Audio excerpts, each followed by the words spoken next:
So we have learned already how to read different approaches, how to read different interactions, what exactly this means. But today, we're learning how to read play. So let's talk about it. Before this video starts, it's a nice long lesson. I want to say a few things. Firstly, thank you so much. This series on Instagram, TikTok, YouTube, every day for 36 days uploaded, and people have loved it. So thank you. It's so nice to see people that actually give a damn about their dog rather than just learning about forcing them and making them fit in and training them and bribing them and all that stuff. I have always believed that learning how to read body language is like the gateway drug to actually solving all your problems, because you start realizing how often your dog is stressed or aroused or frustrated, and then you start to realize, yeah, just practicing recall isn't going to fix that, or just practicing loose lead walking isn't going to fix that. So thank you very much. Absolutely love it. The second thing I want to say, below this video, there's a link to upload a video of yours, because this lesson you're about to watch is gone on Sunday. It's only up for 7 days.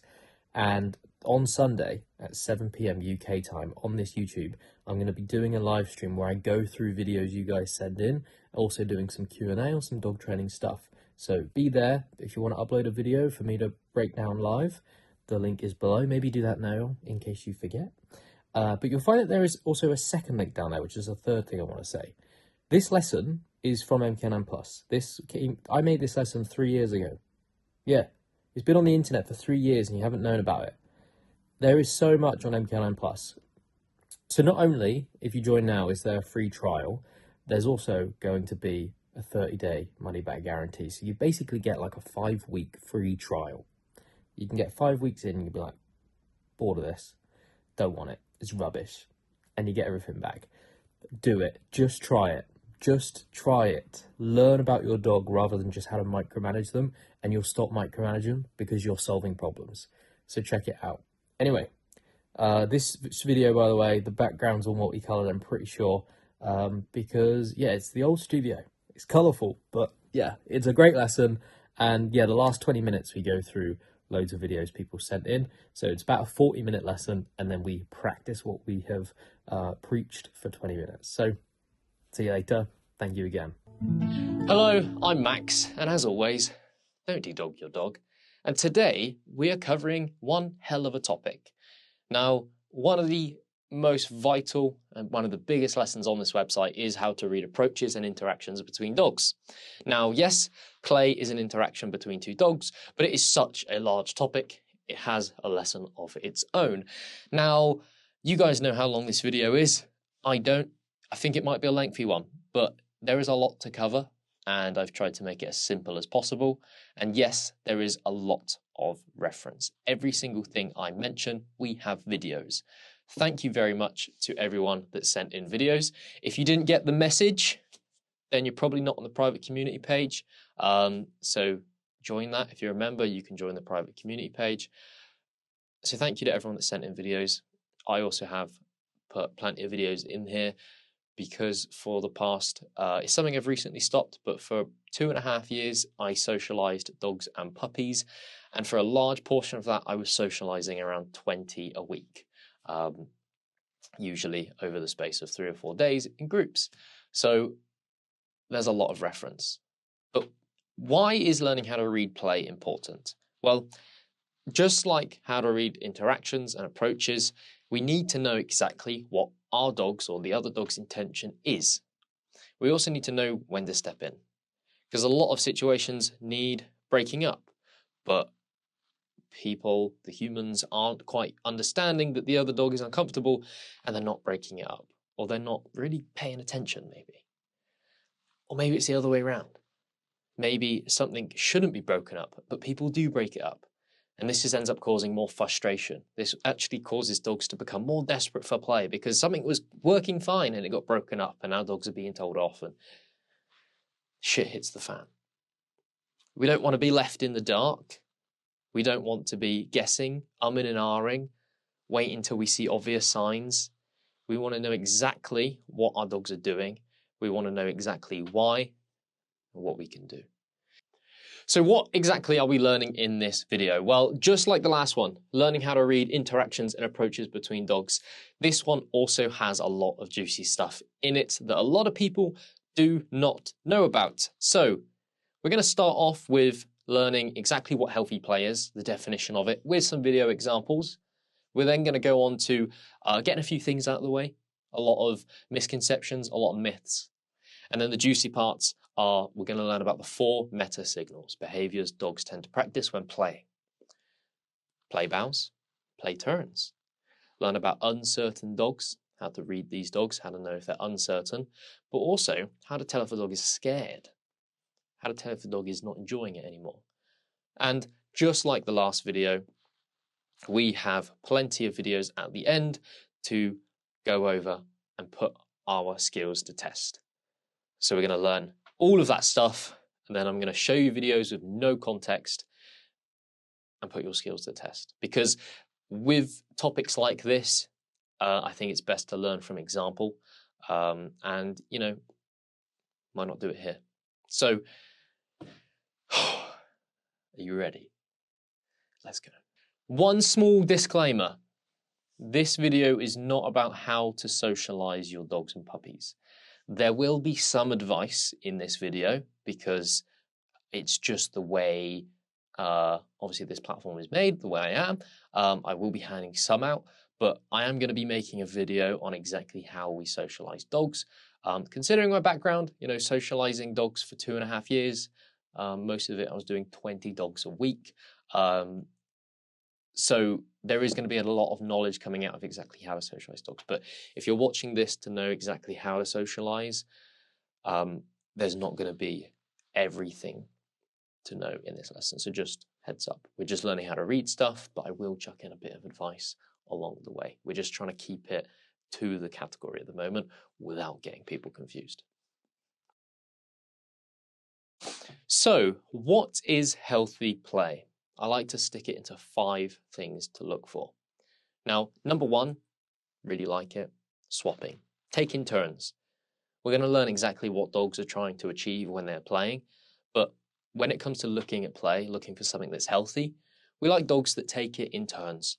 I chase you, you chase me. I'm on top, you're on top, etc., etc. With dogs that know each other, that's not always too common. But that's usually because when dogs know each other and they've been playing together for a very long time, they just know exactly what they love and they just do it. And we're going to learn about dogs that like to run away when playing, as there are some dogs that typically only do that. We're going to talk a little bit about sight hounds.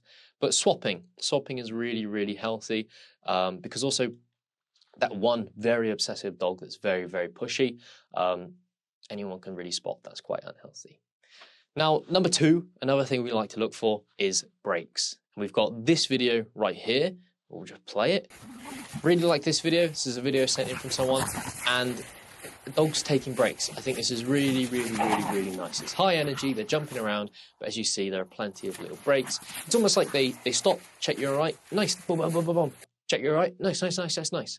But the reason why it's also nice to see is a lot of the time when dogs are taking breaks, it indicates that they're not too highly aroused. When dogs get really highly aroused, breaks tend to slowly disappear.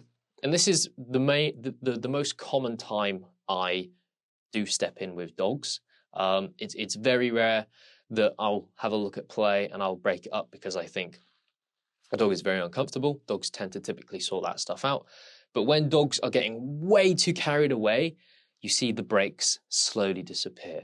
And they're just going and going and going and going and going. And yes, that's where mistakes can happen. But also, I just don't want a dog to become way too highly aroused, especially if we're about to go out on a walk. So you've got to think about, obviously, how play will affect the rest of the dog's day. When are they doing it? You know, do you have to just enforce a break because, like I said, you're about to go out? Number 3 is the ability to listen. Really, really healthy. When accidents happen, just because an accident has happened doesn't mean it's the end of play, doesn't mean you should break it up, doesn't mean you should stop everything. Accidents happen. We're going to have a little look at dogs making mistakes, as it can be quite funny. But when there is a dog uncomfortable, a dog wanting to stop, dog wanting to take a break, if the other dog is listening, That's healthy play. And I really like this video that was sent in by someone as well, so thank you very much for this. A dog name, and then like after like half an hour my stepbrother was like, should we just call him Dexter? And we were all like, yeah, okay then, because it is a cute name. It's proper cute. So we have him running and running and running, and they've been playing really, really well. Dog barks, and he found it quite uncomfortable, so he freezes. He's like, nah, I don't really want to play, and a shake off, which indicates that he was a bit stressed, and then they go back to playing. So that's an example of a dog that can listen. The shepherdy looking dog barked. The Labradoodle, I think it was, or poodle, didn't like it. He froze. He's like, am I dead? No, I'm not dead. The dog tries to play. He throws his bum in his face, like, no, hang on, I don't really want to play. Okay, I'm fine. Shakes off. He's like, oh, okay, we're cool. Go back to playing. Really, really healthy. Absolutely love to see it. That break was because a dog was uncomfortable rather than because dogs are just taking it slow. Now, number 4 is movement. From the video we just watched, it's another really good example, to be honest. Movement, when I say movement, I mean movement in the whole body. As you guys remember, hopefully, from the last lesson about interactions and approaches, we like movement in the body, whether that's crescents, whether that's springy feet, whether that's the dog, you know, looking rather than just being locked on and rigid. You know, they're looking around, bouncing around. That's what we like to see. We don't like this very hard, very stiff, very pushy play. We like movement. And number 5 is a play bow. Now, play bows don't appear every single time when a dog plays, but it is a really nice thing to see. A play bow is basically a dog letting the other dog know what's coming next is play. As simple as that. It's a, should we do this? I want to do this. I'm ready. Let's go, mate. Woohoo! Play bow. And this video right here is a really nice example of a play bow.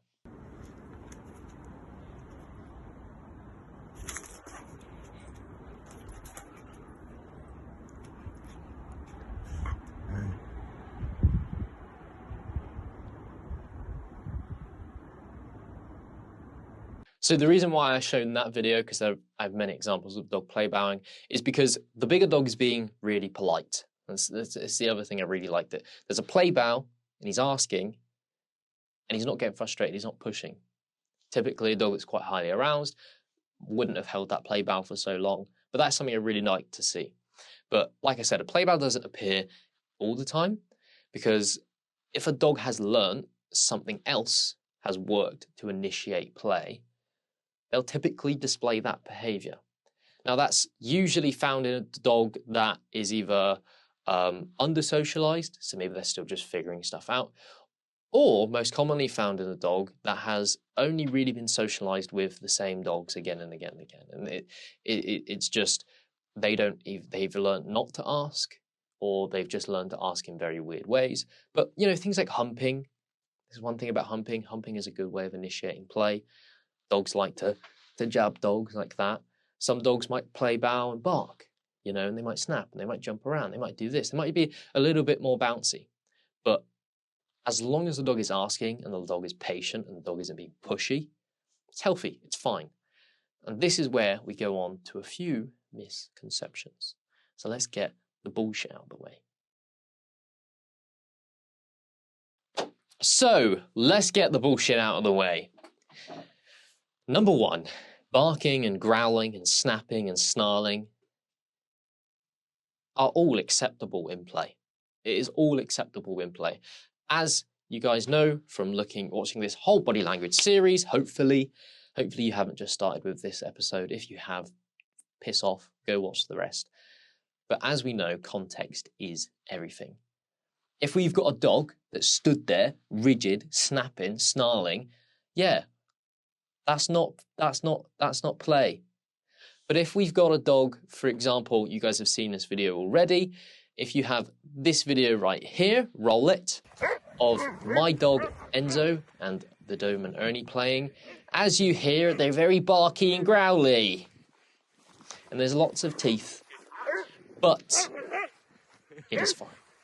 The reason why that video was fine is because they are swapping. There's a lot of movement. No dogs are being pushy. There's no grabbing. Both dogs are comfortable. And this brings me on to number 2. If both dogs are comfortable, that play is fine. Some dogs can play very rough with each other, like very, very rough. For example, this. Roll it. You can hear his jaws slapping.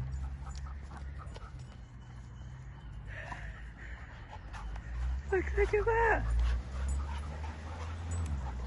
So as you see, that it's quite rough play. And this picture right here, as you see, there's lots of red marks around her neck and mouth. And this is from the other dog biting her so hard. And they had it on each other.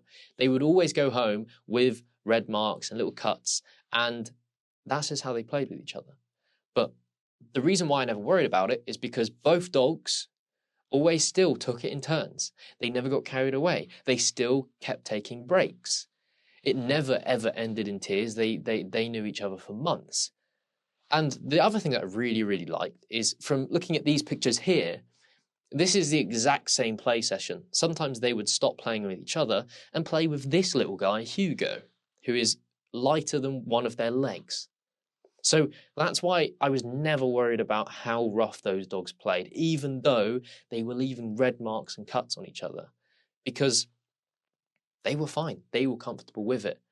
I really like this video here as well that I'm about to show you of someone sent in 2 Kelpies playing with each other. And as you see, they're doing very similar things to the dogs I just shown you. However, they're holding on. But as you see, the dogs are going to be comfortable with each other. Roll it.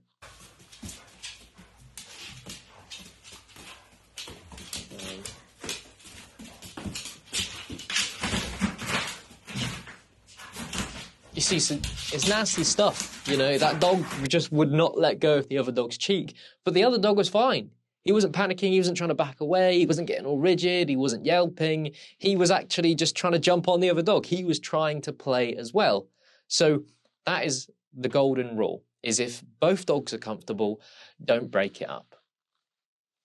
Now, number 3, we all know this one. There's no pecking order when it comes to dogs. So when it comes to play, no dogs are trying to be dominant. No dogs are trying to get higher up that hierarchy because, as we know, none of it exists. It was never proven. The guy that so-called proved it was a Nazi called Konrad Lorenz, who specialized in birds.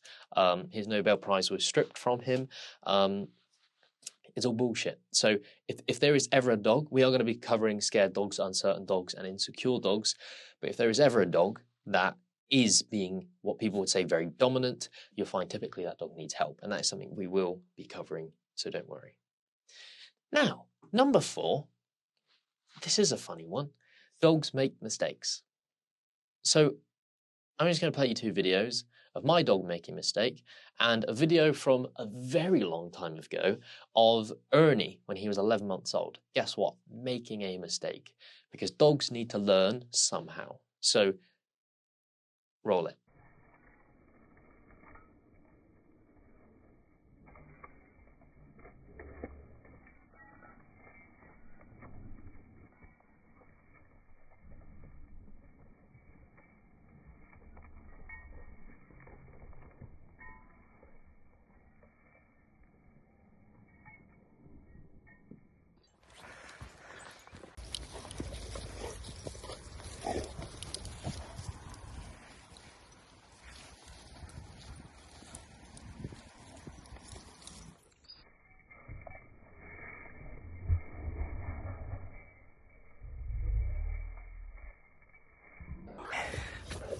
So dogs can make mistakes and it is completely fine. It is how they learn. So don't break things up just because a dog made a mistake.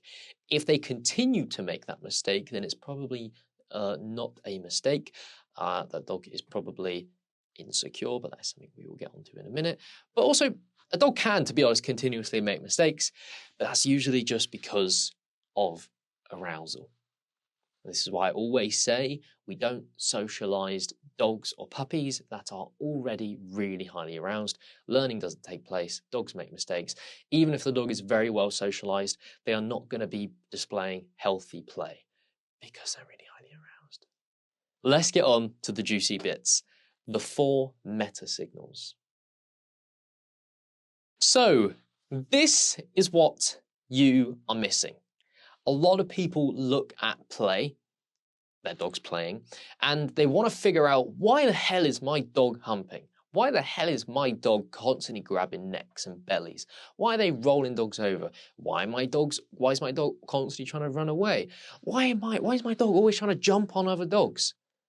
This is meta signals. We're going to be covering fighting, fleeing, fornication, and feeding. It's all going to make sense.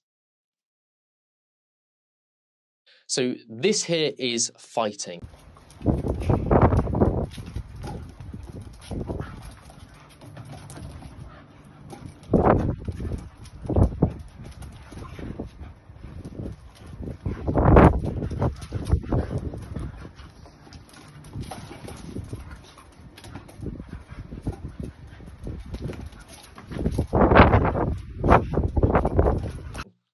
What part exactly of it is fighting? It's when dogs go up on their hind legs and they punch each other, they grab each other, and they're biting. That is fighting. That's one of the 4 things dogs predominantly practice when they are playing. So a lot of the time, this is more common in big breeds. Like, for example, the video I played of those dogs playing really rough. JD, her name is. This video here is of JD fighting, but with a dog way bigger than her. And as you see, she gets flattened. And it's not exactly anything I worry about. She, as you see from the rest of the video, is completely fine with being flattened. She continues to play. But fighting can typically be found in certain types of breeds. But hey, all dogs do it. You know, my dogs, for example, they don't do it. They like to practice other stuff. But that's fighting.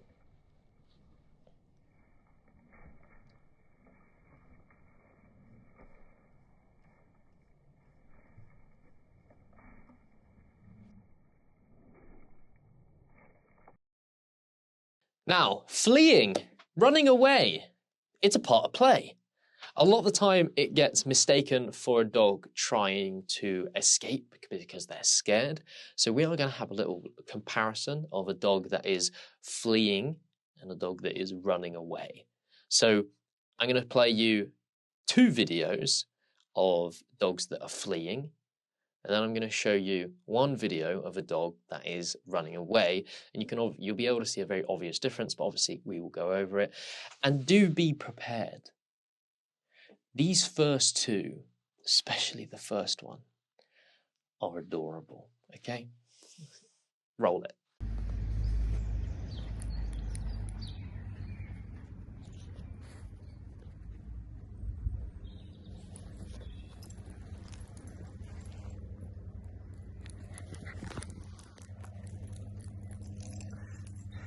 She's rapid. She's rapid.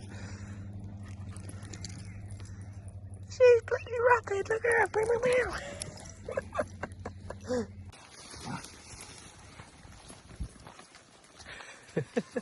So one thing about being the fastest is everyone always wants a piece of you. They're going to come straight back in a minute.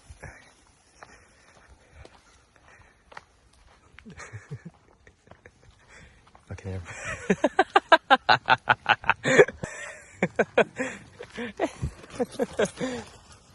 You ain't gonna catch her. She's too quick. She's too quick.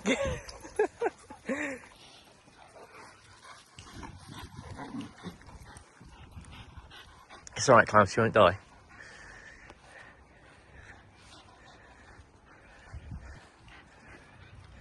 Oh, that's a heavy dog to have standing on you. That's a strong little Vizsla. Oh. So, I know that first one was adorable, and I will not be surprised if you did rewatch it. Now, how do we know if a dog is fleeing or running away? What can we see? Well, from the first 2, very common thing was there was no goal. The dogs were not running to a certain location, and it was typically lasting a lot longer. They were comfortable with it, so they were just running and running and running. At this little bit here, you can see just before the sausage started running, she did drop down into a little play bow. Now, it's not seen in the video with Clover, but we're outside on a walk. I find play bows aren't shown as much out on a walk, especially with dogs they already know. Clover, being a sight hound, it is something she does all the time. Flee. All she does is run. She just wants to be chased all the time. Now, the video of the Vizsla. How do we know this is a dog trying to get away? Well, you'll find that there is typically a location a dog will try and go to. There is some sort of goal for running away. But in the video of the Vizsla, we can see that the dog is trying to make themselves smaller. It looks like they are trying to evade the other dog. And just like the lesson where we learned about approaches, this dog is very rigid. He's standing a bit weird, he's a bit glued to the floor. So when we look at the running away, it's not always just the running, it's what is exactly paired with. And right at the end of the video, he evades, and yeah, he does jump side to side, and sometimes it's hard to tell, like, is he trying to play? But he instantly stops and puts his bum down and wants to face the other dogs. So he's uncertain, and this is something that we will learn about in a minute. But typically, when a dog is running away, you will be able to see other parts of their body communicating they are scared, trying to make themselves smaller. Maybe the dog is very wide-eyed. Maybe the dog is trying to keep the other dogs in front of them. They're running to a position, like this, trying to put their back to something. They're trying to sit down. They're trying to submit. Whereas when it comes to Clover, that video, she's just running. When it came to the little sausage dog, there was a little play bow. She was bouncing side to side. The little sausage, she wasn't panicking that the other dogs were faster than her. So that is the key difference, is typically looking at the rest of the dog's body. Now, the third F, fornication, humping. Let's get this shit out of the way. No, a dog is not trying to be dominant. It is just something they have to practice. In life, it's something they just have to practice. Humping is a behavior dogs just need to practice. It's true. Two of my dogs are female dogs, and sometimes they'll just hump each other.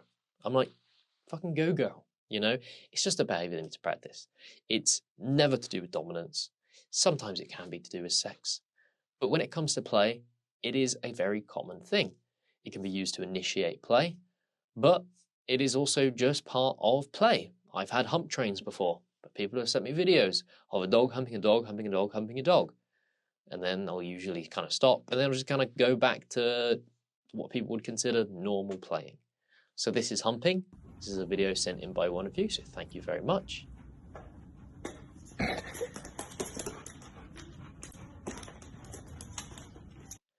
And humping. This video here, dogs playing, and then it just turns into humping. Oh, now he's humping. Fornication. Oh my god, he's just letting him do it. Now, the fourth F, the last meta signal, feeding. This is what dogs are doing when they're grabbing other dogs' bellies and necks. It's a completely normal behavior. It's very common, like all dogs do it. It's just a go-to, really. This video was sent in by one of you here, and as you see is a Labrador on the floor, and the Whippet is feeding. And as you see, he is proper trying to grab that leg. And when the dog moves, he proper tries to grab the dog's neck. Now, exactly why would they do this? Well, believe it or not, the predatory motor pattern has a lot of influence when it comes to play. That's why typically sight hounds, as you've seen, like to be chased, but they do also like a bit of feeding. It's very common in a lot of breeds because things like destruction, chewing, the grabbing and the biting, it's in a lot of dogs' predatory motor pattern, and that's why a lot of dogs practice feeding. Now, here we have another example. These are obviously two dogs that know each other. I'm assuming they live together.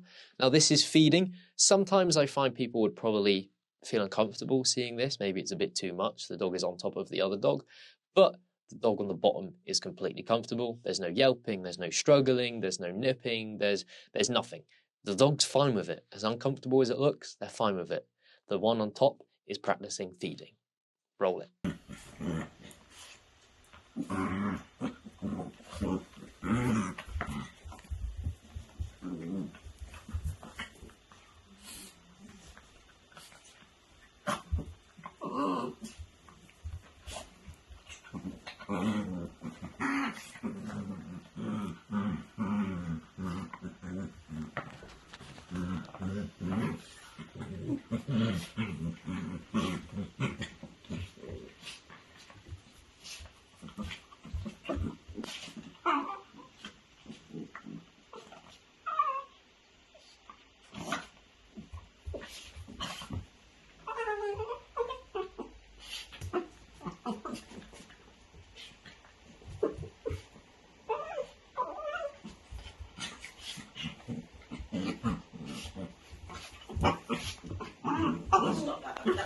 And yes, the rough players, they also practice feeding. So I'm going to show you a little example of feeding that is quite rough, but yet again, both dogs are comfortable, and we're just going to walk through it as to why both dogs are comfortable. Roll it! So feeding, grabbing the neck, jumping, going to grab the belly. Now JD's trying to get up, but she's fine because she play bows, pounces right back at him. So she's completely comfortable. A little break, a little look around, a little shake off. She kind of jumps back, and they're just going straight back to it. So that was very rough. You know, obviously it's not a very long clip, but he was proper grabbing her belly, he was proper grabbing her neck, he was pinning her down. She struggled, yes, she did want to get back up, but then she went, well, hey, and let's go straight back to it. So yes, rough players, when they're feeding, it does look pretty horrible, but yet again, if both dogs are comfortable, they're taking breaks, it's healthy play. Remember what healthy play is? It's cool. And don't worry, feeding can look like this. Big dogs are allowed to play with little dogs. It can look pretty crazy. These dogs are completely fine because we know what healthy play looks like. As soon as dogs are starting to struggle and yelp, not taking breaks, not listening to the other dog, then it's not healthy. But yeah, photos like this, it can worry people. They're like, oh, help the little dog. But he was fine. His name, who is that? That's Obi. Obi was a psychopath. I feel sorry for the bigger dog because I guarantee he then got an hour of hell after that. So that's probably why he's pinned him, to like chill him out. And this brings me on to the next part, the predatory motor pattern.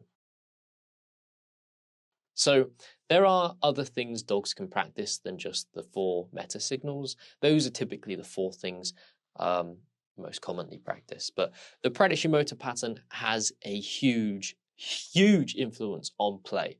Dogs will typically play to practice their predatory motor pattern. But it's obviously, you know, feeding and fleeing and fighting, they do fit into some categories of the predatory motor pattern. But, you know, it's like sighthounds. That's why so many sighthounds love fleeing, because they love that chase. Yes, they're running away from things, but they love it. It's still running. You know, when we're looking at Ernie the Doberman, what does he love? Remember, he loves that chase, but he loves that grab bite. So what does Ernie like to do? He likes to play chase, but he also likes feed. He likes to grab dogs. He likes to hold dogs. Pictures like this is something he does all the time. And he also did it to a little spaniel. But we follow the guidelines. Is it healthy play? Cool, leave him to it, even though it looks like he's eating a spaniel. So predatory motor pattern has a huge influence. It can be a little bit different when we're looking at herding breeds, for example, a bit like where we did cover the predatory motor pattern. You know, they like to do different things. They are typically quite barky, very stalky. They can come across quite pushy. But as long as we're following the guidelines of, is it healthy play? Are those 5 things still happening? Yes. Leave it. It's cool. Just observe. So, the play turn. We are about to cover uncertain dogs, and the play turn is something I want to talk about just before, because the play turn is a play bow, basically, kind of, but it is more motivated by uncertainty. So this video that I'm about to play you is a really good example. This is a video that one of you sent in as well, so thank you very much. And this was a dog's first meeting. Small dog with a big dog, first ever time meeting. So the little dog, rather than play bowing, getting right into things, they're doing play turns. It is motivated by uncertainty. It creates distance. It creates time. We're figuring stuff out. Okay, it might be paired with a little bit of running around, but this is motivated by uncertainty. This is a lot more confident. This is let's fucking go, son. So this is the play turn.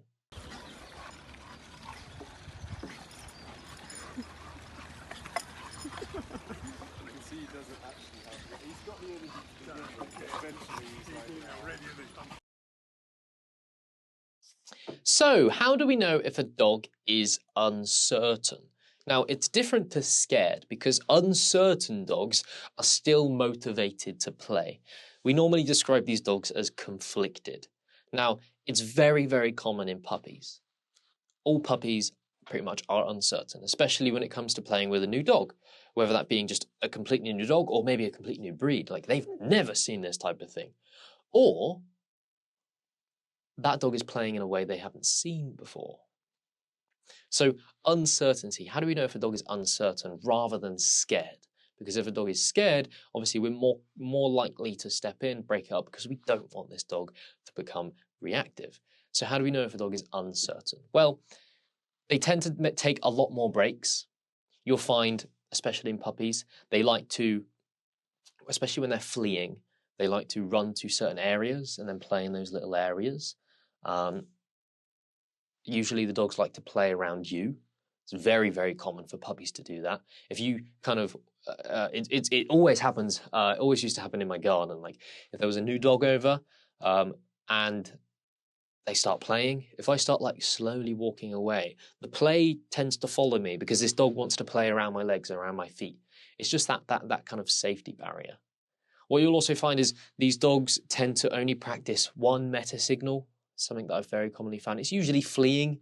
That's one of the first things that dogs start to do when they first start playing. And what you'll also find is the dog typically wants to be in control most of the time. A lot of dogs that are uncertain, they're fine with jumping on that dog, feeding on that dog, and it all goes well until that dog then wants to chase them or wants to jump on them or wants to grab them. That's typically when that dog will just go, oh, I don't want to do this, and they might sit down. The video I'm about to show you describes what I just said perfectly, and this is something that one of you sent in, so thank you very much. This is a puppy playing with an adult dog, and as you see, he does everything I just said. This is just a conflicted, bit of an uncertain puppy sussing stuff out. So roll it.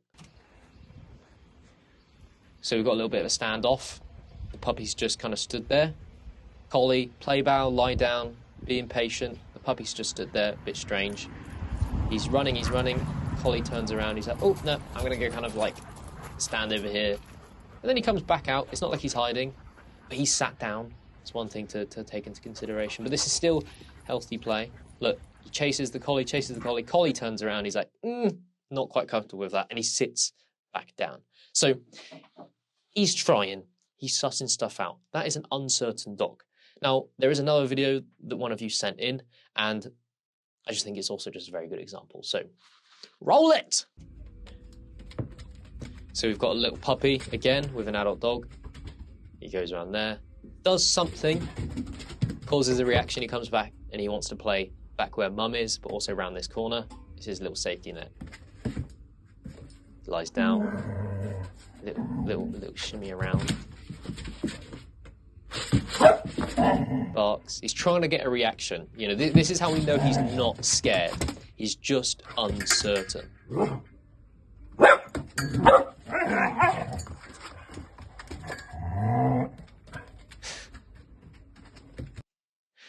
So, yeah, again, just an uncertain dog, completely fine.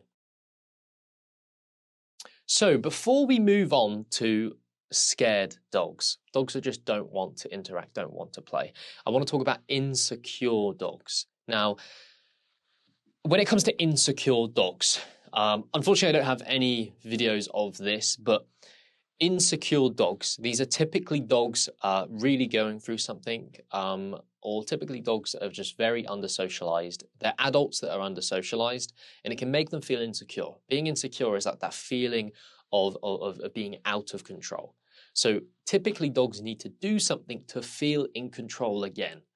And this is when dogs can also be very pushy. It's not always down to arousal. So when we have insecure dogs, they desperately need to be in control. So you'll find they can seem a bit uncertain because they don't like being chased. They don't like the other dog on top of them. They are fine, though, with chasing that dog, with being on top of that dog. How do we know it's insecurity? It's because it's not healthy play. You'll find they don't take those breaks. You'll find they don't listen to the signals, and they are obsessive with it. They are desperately trying to be in control. And yes, it is most of the time a dog that is just under-socialized. But these are always things to look out for in your dog and other dogs as well. These things can, yes, end in tears. But these are typically early signs of reactivity as a dog that obsessively needs to play with every dog. They will make a beeline for a dog just to obsessively be in control of it. Like, they don't know what else to do. They just need to chase it and chase it and chase it and chase it and chase it. And you need to go back and grab that dog because they don't listen, they don't take breaks, they don't, etc., etc., etc. So that's an insecure dog. You know, yes, they are scared, but they make up for it by being in control. And you don't want to mistake that dog for a really playful dog. That's a dog that just needs socializing. They need help. They need that stress relieved. They need that arousal dropped. They need a whole lifestyle change because honestly, when it comes to reactive dogs, almost all of them that I've worked with used to be that super playful dog, but they were just really insecure. So, scared dogs. This is a pretty quick one. How do we describe scared, fear, avoidance? Remember the emotional circuit lesson when it comes to fear. Now, we're not talking about exactly the emotional circuit fear. That's fucking crazy, but we have spoken about the feeling of fear. Its main job is avoidance. But typically when dogs are scared, they will try and make themselves smaller. A little bit like that Vizsla. He was on the lines of scared, or kind of uncertain, but making themselves smaller. But typically when a dog is scared, they are not trying to play at all. Now, I have a video. I wouldn't say he's very fearful, but he's not wanting to play. He's not being aggressive. I wouldn't say this dog wouldn't bite another dog. This is a dog that I had over. I only mixed him with my dogs and one other dog. It all went perfectly fine, but this is when he had just turned up, and you can see that he isn't uncertain. He has made the decision. We're not fucking playing. And you can see from how rigid he is, how straight up his tail is, and his inability to even try and interact. So this is a dog that I would categorize as in that fearful or that avoidance stage of play. It's not even fucking play. We're not even talking about play here. Don't know why I said that. Dog just not trying to play. We'll play it.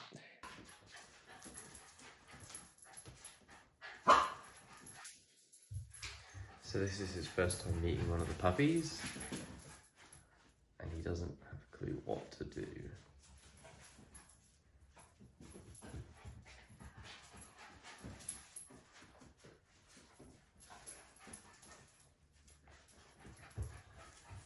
So as you see, it's very low level fear. He's just meh, doesn't want to do it. He is uncomfortable. He's very rigid. He backs up a little bit. He's not trying to interact at all. Now there are other stages of it. If we've got a dog that's screaming and crying and running away, yeah, they're scared. If we've got a dog that's snapping at every single dog, yeah, they're scared. And the obvious one, a dog that's attacking other dogs, actually biting them.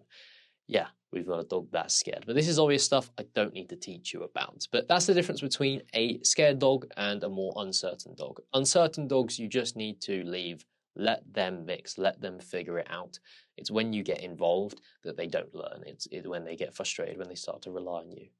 But this isn't a how to socialize lesson, so I'm not going to give you more advice.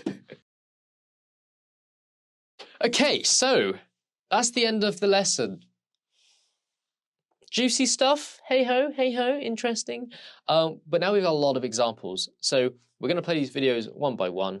I'm not going to tell you any context. I just want you to create your analysis, your opinion of what is going on, and then I will tell you the context and we will, well, talk about what's happening. So, video number 1. Roll it.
So that was a video that one of you sent in, so thank you very much. Now, what are you thinking?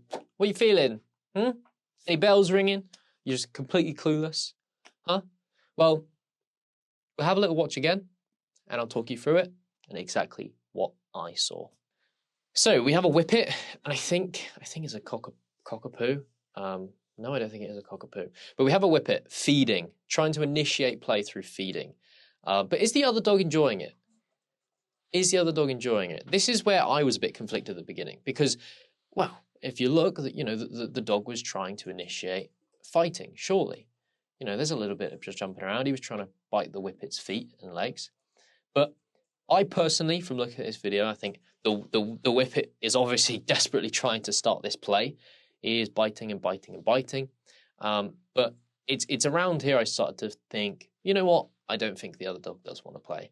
As you see, he's obviously just trying to avoid, just trying to do nothing. And then if we wait,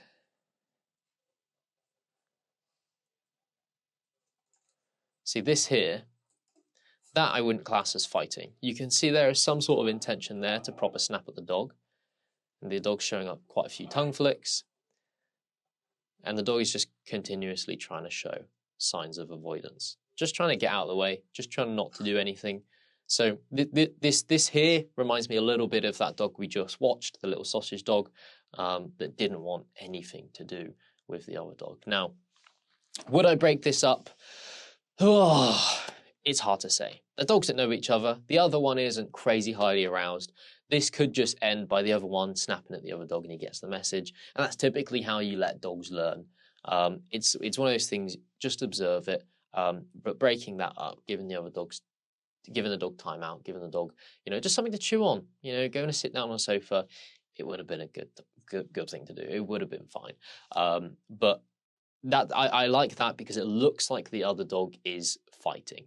The reason why I personally thought the dog wasn't trying to play is because, especially the last time they jumped up, there wasn't any kicking around, there wasn't any grabbing. It was up, holding, and he was snapping like this. And then he went straight back to just avoiding. He's like, meh, don't like this, I'm uncomfortable. So it was avoidance and rigidness. You know, those rules are 5 rules. A lot of them weren't there. The other dog wasn't really listening. There wasn't too much movement in the black dog. He wasn't very fluid. He wasn't very bouncy. And they weren't taking it in turns. So that's that video. But to the lady that sent it in, don't worry. I saw some of your other videos that you sent in, and I know the dogs are great friends. Dogs just don't always want to play. Situations like this happen with my dogs, and I do just leave it, and the other dog just gets bored, and they just learn, like, okay, I think next time they ignore me, I'll just give up. So, don't worry.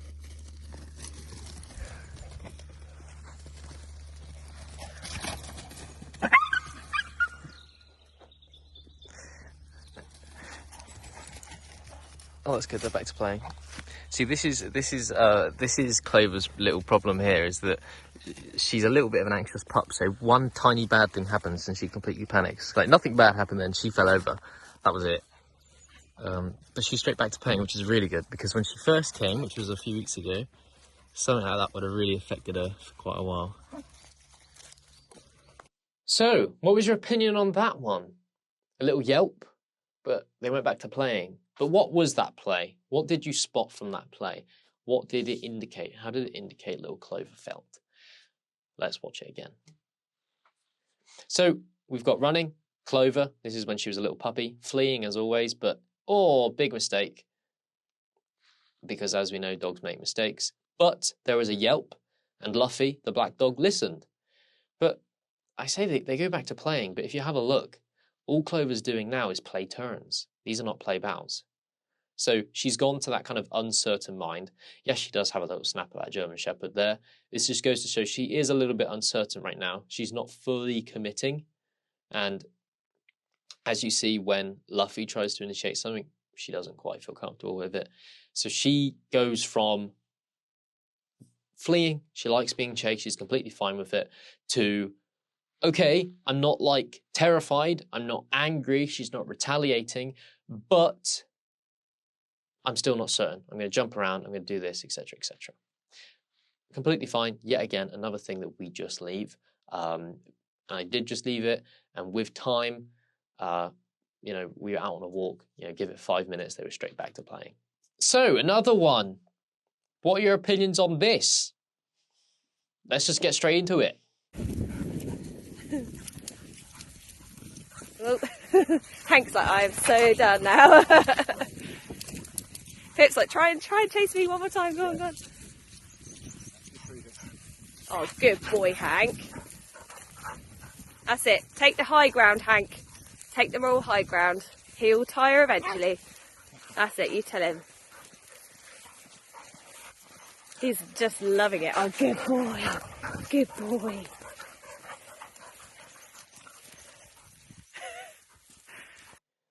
Okay, so we've got a shepherdy dog trying to play with a spaniel. Now, do you think that spaniel wants to play? I don't, because he's running to the person holding the camera, maybe for reassurance.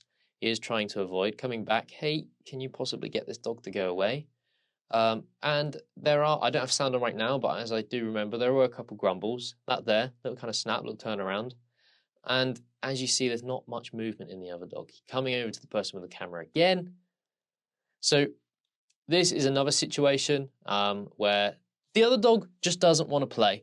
The one thing I did notice, though, the shepherdy dog, quite highly aroused, and that might be why this is typically something that happens. You know, when that arousal is really high, it does increase that dopamine, so arousal can make dogs quite obsessive. So this here, you know, it yet again, the dogs know each other. It's not always something that I would break up. Sometimes I would just leave it and the other dog gets bored, or the dog does just end up getting the message.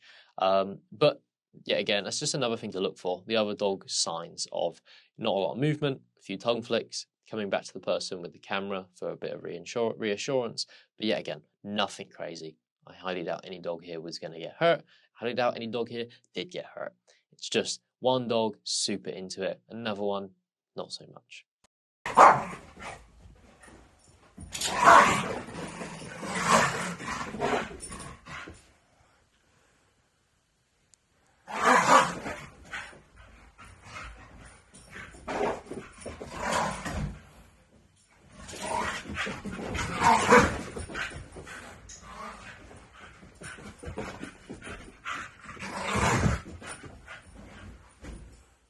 Okay, so another shepherdy dog, but playing with an old staffy. Bloody love staffies when they play. I think they're hilarious. I call staffies land sharks, and it's for a reason. They're very teethy, they're very snappy, and they're very growly. The reason why I wanted to play this one is because it's very loud growling. It's like that open mouth growling. It's almost like roaring. And this is something that does worry a lot of people. But when it comes to terriers and when it comes to sighthounds, it's very, very common. I can guarantee if you're there right now, sat there with your terrier or your sighthound, you know exactly what I'm on about. It's like, it's all the time. I'm not saying other dogs don't do it, but hey, it's strange when a sighthound isn't growling, and it's strange when a terrier isn't growling. They're very noisy. And the one rule I always like to follow is typically the louder something is, the less harmful it is. It's true. You'll find when dogs are genuinely having an argument with each other, it's quite quiet. And that's the scary part. But is this healthy? Is this not? How do we know? Are we following the rules? Do you remember the 5 rules? Let's watch it again. So we've got a staffy. Now, I think he knows he's not fast enough to chase that shepherd, so he's always just waiting for him to come back in. But as we see here, a little break. I love it. He does chase the dog out, comes back in, loads and loads and loads and loads of growling. Lots of bouncing around, but I like it. The dogs are springy. Both the dogs are committing to the play. Now, they're not taking it in turns. They're not. They're not really taking it in turns. But taking it in turns, when it comes to chase, it's not always something I worry about. Some dogs do just always want to be chased. It's very rare they turn into the chaser. The only time I worry is when a dog is the chaser and they're obsessively chasing. But the reason why I'm not worried about these roles not swapping is because, one, the dogs know each other, they live together, so rules can bend a little bit. Dogs that know each other are typically, a little bit more rough, and obviously, like I said, they know exactly what they like. But also, yes, the one that is running away is just sticking to running away, and the one that's chasing, hardly chasing. That's the thing. It's not like the Staffy is going 110%, So that's why I'm not worried about the growling either, is because there's lots of springiness. They know each other. There's breaks. There's no actual contact, to be honest. It's just a little bit of chase. And it's really, really fun. So I'm not worried about the growling and that at all.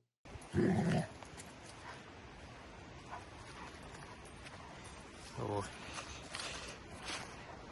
See, this is good. So Beach doesn't quite know what to do when the bigger dog growls. He's fine with dogs growling, he's fine with rough play, but today is his first day with the bigger dogs.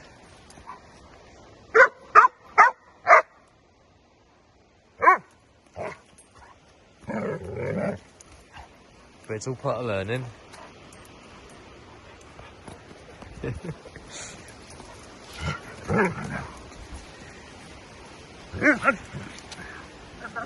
So Beach has been coming once a week for quite a few months now to the socialisation days. They're on from kind of about 9 till 3, and a walk is involved in the day as well. And today is his day with the big ones. He's doing okay. So, good old Beej. That was back when, he wasn't on the website. The website didn't even exist when this video was filmed. This is back when Beej was a pup, when Beej was still learning. But what did you think about that? I would say he was in the category of uncertain. Now, he wasn't scared because he was still committing. He was just a bit conflicted. So we'll watch it again. I'll talk over it like an idiot. So we've got Beej, and yes, he's avoiding. He's making himself small. He's like, I'm going to get in this fucking hedge. Because he's playing with a big dog for the first time, and he's also very growly. Now, is this something he should be scared of? Yeah, it's up to him. But is it something that's actually going to harm him? No, that's why I'm not breaking it up. Now, as you see, he goes, I'm not dead. So he goes into a play bow, and he's like, you know what, I might actually ask to play. Play bow. He's bouncing around a bit more. He's still uncertain. But this is nothing to worry about because he goes around behind me, and then he's like, oh, you know what? And he runs back out again, and he's bouncing around. So there is still that movement in his body. He's still initiating stuff. There's play bows. There's breaks. No dogs are being pushy. So it's nothing to worry about. Yeah, he's a little bit uncomfortable, but hey, that's what happens when you learn new things. It's actually really good though, it's a good sign. Yeah. Just he doesn't want to get wet. Could be a bit of both, but like... She just doesn't want to, sort of chill. Well... Because I'd like the foamy liquid dirty days. He's possibly got into my packet of Mindero. Oh. He's finished, but...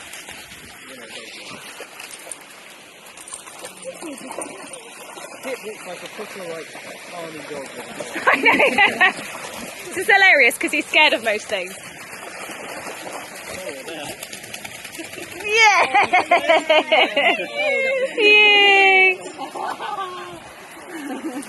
Back in!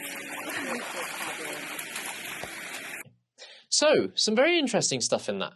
There were some shake-offs. There was a dog trying to make himself small, was he? There was some chase. Was it healthy? Was it unhealthy? Let's roll it. So we've got two dogs playing in the water. Shepherdy dog and a Labrador. Oh wait, hang on. That was a shake-off. Why are they shaking off? Maybe because they're wet. always got to think about context. So we've got the Shepherdie dog, he's committing, but now the Labrador, he's committing. And it looks like the Shepherdie dog is trying to avoid, he's trying to make himself small, but I think it's just his play style because I think he's still comfortable. He's still completely comfortable. You know, I think he's just crouching, he's trying to slip out from underneath the bigger dog. It's a very common thing when a bigger dog is playing with a smaller dog, the smaller dog tends to have that kind of crouchy look because they're trying to slip out from underneath. Yeah, again, more shake-offs, but I think it's just because they're wet.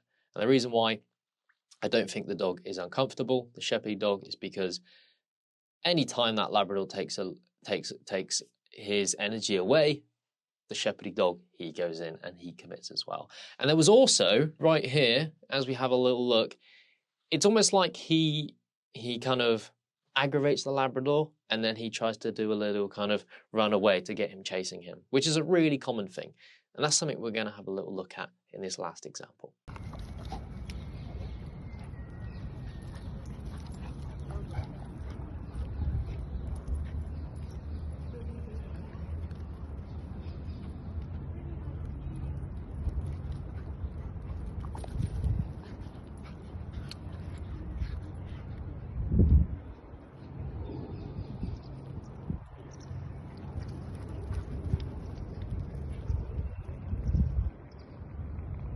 This way, guys. This way. Good girl, Phoebe. Good girl. Good girl. Let's get you a treat. Good boy. Good boy, Toby. So I kind of gave it away, to be honest, what's in this video, but the reason why I involved it is because I think a lot of the times a dog like this can be mistaken for an uncertain dog. It's almost like he looks like he is trying to initiate play, but as soon as the Labrador turns around, he is giving up. He's not comfortable with it. But this is a dog trying to get a dog to chase him. He's chasing, he's biting, and then a second that Lab looks at him, he kind of does this. You know, he runs whilst looking back. He's like, yeah, chase me. And how do we know he likes fleeing? Because he's a bloody whippet. That is a dog that he's just trying to get the other dog to chase him rather than trying to run away. And we will have another little look at this. So as you see here, Labrador looks at him and he's like, bow, bow, bow, bow, bow, and he's just running around. Remember, he's not running to any target. He's not running back to his mum. But here, look, Labrador turns around. He's like, bow, looking at the Lab. Lab didn't commit, so he just keeps chasing the Lab. He's just desperately trying to get that Lab to notice him. He's like, notice me. Come on, let's do this. Let's do this. Obviously, the Lab's got no chance at all. But the Lab, to be honest, is more focused on that toy. But yeah, little whippet. You know, I don't want people to think this dog is uncertain because this is something this whippet will probably do for the entirety of their life. So I don't want people to think their dog is forever uncertain. This is a dog that is chasing and chasing and chasing, looks at him, way, let's go. Just really common stuff. So thank you very much for sending that one in as well. So there we have it. That's one hell of a long lesson. I hope your brains hurt. Wow. Well, your brains hurt. You know, that is English. I thought I said hurt brains. Oh, my brain's gone. I hope your brains hurt. I hope you learned something. Always remember those 5 things to look for when it comes to healthy play. Swapping roles, taking breaks, the ability to listen, movement in the body. So always remember those, you know, those crescents, the springy feet, and play bows. Well, it is different. Not all dogs will play bow, but just make sure the dogs are asking. They aren't just going straight into it. I know this is about body language, but just please don't socialize your dogs when they are already really highly aroused. It's not going to go well. No learning is going to take place. And yeah, the 4 meta signals: play bows, play turns, the difference between uncertain dogs and scared dogs, and we've learned a little bit about obsessive, insecure dogs as well. So it's a lot of stuff, but there is still more. Don't stop sending me videos. Send them via email. For some reason, Instagram, the videos you guys send me on Instagram don't work. So send it via email. If the video is too big for email, go onto Google Drive, create a little folder, put the videos in it, and just send me a link, and I'll be able to access that folder. Because I want to make more of this stuff with interactions, dogs playing, anything you guys have. send it. And we'll make this a regular thing where we just look at examples and we kind of break things up and learn about what's actually happening. But that's playing. Woo! Make sure to leave me a little review on Trustpilot, as it does go a long way and it absolutely makes my day. Have a nice day, evening, morning, whatever time it is. Good night. So yes, thank you very much. That's how dogs play. Good night. God, I need to get better at these. Oh my God.